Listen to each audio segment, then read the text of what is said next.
শান্তিদা, মন্টু আমার থেকে পরীক্ষায় 2 নাম্বার বেশি পেয়েছে বলে মন্টুর মা আমাদের বাড়ি এসে আমাকে কত কথাই না শোনালো। সেসব শোনার পরে বাবা আমাকে উদম কেলিয়েছে।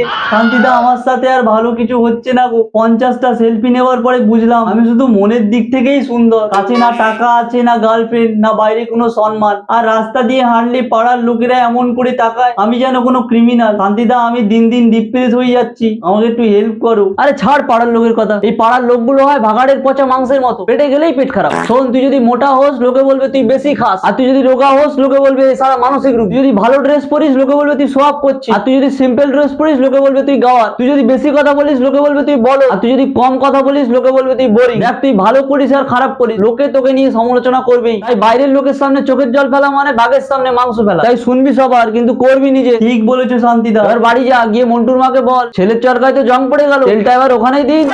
কেমন মা ধরিচ্ছু।